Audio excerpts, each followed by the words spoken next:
ثم الرضا عن أبي بكر وعن عمر وعن علي وعن عثمان ذي الكرم. ہمارے ہاں اہل سنت میں سیدنا علی شیر خدا کی بیعت کرنے کے مسئلہ پر تضاد نہیں ہے، شیعہ کتب میں تضادات ہیں. تو دیکھنا یہ ہے تمام اہل تشیع حضرات اور جملہ اہل اسلام کی سوچنے کی بات ہے کہ ان تینوں اقوال میں، یہ تینوں نقطہ نظر میں کون سا قول اور نقطہ نظر شان اہل بیت اور شان علی مرتضیٰ سے زیادہ قریب ہے؟ کس میں ان کی عزت و حرمت نظر آتی ہے؟ کس میں ان کا مقام و منصب اونچا اور بلند نظر آتا ہے؟ اب یہ چیز، اور چوتھا قول جو اہل سنت والجماعت کے ہاں ہے وہ یہ کہ مولا علی شیر خدا کرم اللہ وجہ الکریم، جس کی بات آج کر رہا ہوں، نے رضا و رغبت کے ساتھ سیدنا ابو بکر صدیق کے دست اقدس پر بیعت خلافت کی، برضا و رغبت کی، انہیں حقدار سمجھتے ہوئے کی، اور آپ سے کوئی جھگڑا نہیں کیا، دروازوں پر نہیں گئے اپنی خلافت کی کال لے کر. اب یہ بات آگے آئے گی، اس پر کتب میں، شیعہ کتب میں بھی اختلاف یہ پایا جاتا ہے کہ جو مانتے ہیں علماء اہل تشیع کے بیعت کی، خواہ بالجبر والاکراہ کی، خواہ دفع شر کے لیے کی، خواہ حکمت و مصلحت دین کے لیے کی، ان کے ہاں بھی یہ ہے کہ کب کی مدت کا اختلاف ہے. بعضوں کے نزدیک بعض روایات میں 20 دن بعد کی، بعضوں میں 70 دن کا بھی ذکر آیا ہے، بعضوں میں 6 ماہ کا ذکر آیا ہے. تو مدت کا اختلاف ہے. یہ اختلاف کہ کتنے عرصے بعد بیعت کی، ہمارے ہاں اہل سنت کے ہاں 2 قول پائے جاتے ہیں.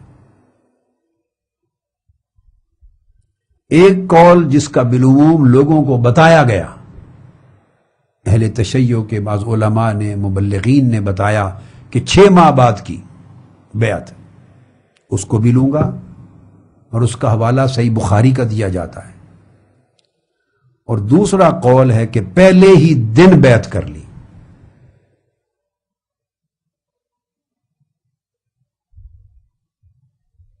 پہلے دن سے میری مراد ائمہ حدیث نے پہلا دن بھی لکھا ہے، اور وہ پہلا دن پھر ثقیفہ بنو ساعدہ کا دن ہے. دوسرا دن بھی لکھا ہے ثقیفہ بنو ساعدہ کے بعد جب بیعت عامہ ہوئی ہے سیدنا صدیق اکبر رضی اللہ تعالیٰ عنہ کی مسجد نبوی میں، تو اس دوسرے دن بیعت عام میں کی ہے. تو یہ بیعت عام کے اعتبار سے پہلا دن بن جاتا ہے. ایک قول یہ ہے. اب میں فائنل اوپینین آپ کو اینڈ میں جا کے دیتا ہوں. اب ان کا تجزیہ کرتے ہیں. یہ روایت کہ 6 ماہ کے بعد بیعت کی، اس کو پہلے لیتے ہیں. یہ صحیح بخاری میں ہے، اور یاد رکھ لیں کہ اصل یہ روایت، اس کی راوی ام المومنین حضرت عائشہ صدیقہ رضی اللہ تعالی عنہا ہیں.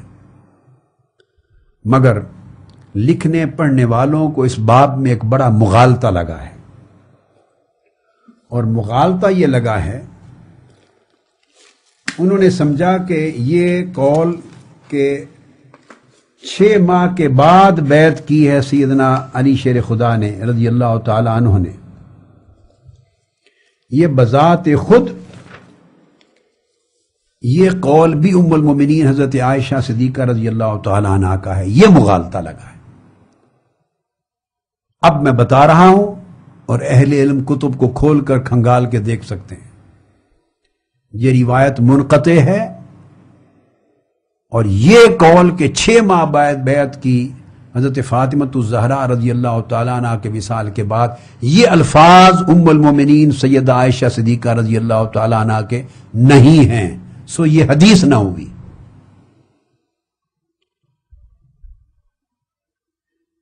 یہ قول صرف زہری کا ہے، امام زہری کا. ان سے کسی نے روایت کے بیان میں آگے پوچھا، اور یہ روایت اس میں ادراج ہوا ہے، مدرج ہے، ضعیف ہے۔ ان سے پوچھا کہ کتنا عرصہ بعد حضرت فاطمہ زہرا کے وصال ہوا؟ وہ جواب دیتے ہیں 6 ماہ بعد۔ کتنا عرصہ بعد آپ نے بیعت کی؟ تو ان کی وصال کے بعد بیعت کی۔ یہ سارا قول زہری کا ہے، اس میں شک نہیں ہے کہ اس کو درج کیا ہے امام بخاری نے، مگر ہر بات جو امام بخاری نے درج کر دی ہو، ہم سند دیکھے بغیر اور قول کس کا ہے، آیا حدیث ہے یا قول ہے، آنکھیں بند کر کے اس چیز پر عمل نہیں کیا کرتے۔ اہل سنت کے ہاں علم الحدیث میں ایک فن ہے، ورنہ صحیح بخاری میں رفع یدین کی احادیث موجود ہیں، تو اگر آنکھیں بند کر کے ہر ایک پر عمل کرنا ہوتا تو احناف ساری دنیا کے رفع یدین کیا کرتے ہوتے۔ ہمارا عمل ترک رفع یدین پر ہے۔ امام بخاری نے باب بنائے ہیں آمین بالجہر کے، وہ حدیث آمین بالجہر کے عنوان کے تحت ایک بھی متن حدیث میں آمین بالجہر کہنے کی حدیث نہیں لا سکے۔ وہ فضیلت تامین کی، آمین کے کہنے کی فضیلت ہے، مگر باب آمین بالجہر کا کیا ہے، امام بخاری نے بیان کیا ہے۔ ہم آنکھیں بند کر کے نہیں چلتے۔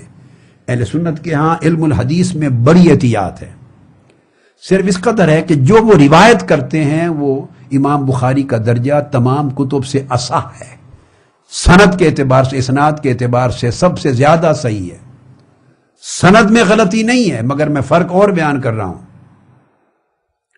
سند پہ تان نہیں کر رہا، میں بیان کر رہا ہوں کہ ام المومنین عائشہ صدیقہ رضی اللہ تعالی عنہ کا قول ختم ہو گیا ہے، اس کے بعد قالا کہہ کر، یہ میں بحث آپ کو پورا حدیث اس کا متن کل جب مسئلہ فدق پر بحث کروں گا انشاءاللہ تعالی تو میں اس حدیث کا پورا متن پڑھ کے آپ کو سناؤں گا۔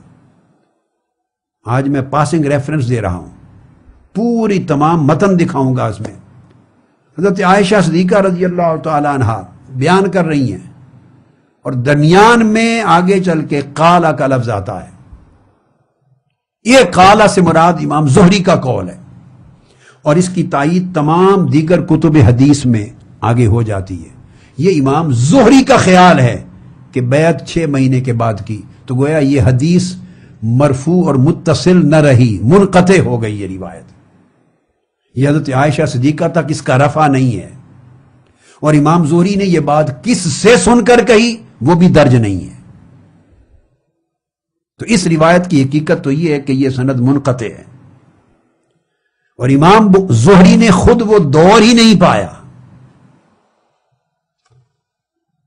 ان کی وفات 124 ہجری میں ہوئی، انہوں نے سیدنا صدیق اکبر کا اور سیدنا مولا علی شیر خدا کا وہ بیعت کا وہ دور پایا ہی نہیں ہے۔ یقیناً انہوں نے یہ بات کسی سے سنی ہے، کس سے سنی ہے اس کا ذکر روایت کی سند میں نہیں ہے،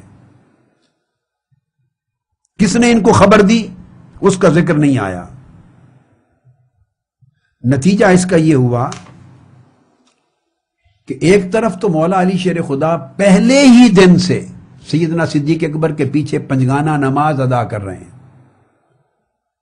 اور نماز ادا کرنا خلیفہ وقت امیر المومنین ہی امامت کراتے تھے، اور آقا علیہ السلام نے حیات طیبہ میں ہی وصال مبارک سے پہلے 3 دن آخری ایام ان کو امام مقرر کر دیا تھا، اور تسلسل سے آپ پنجگانہ نماز ان کی امامت میں ادا کر رہے تھے ابتدا میں۔ یہ بات سمجھ میں نہیں آ سکتی کہ نماز تو روزانہ پنجگانہ ان کے پیچھے پڑھ رہے ہوں، بہی طور امام مان رہے ہوں، اور بیعت 6 مہینے کے لیے مؤخر کر دی ہو۔ یہ روایت منقطع ہے۔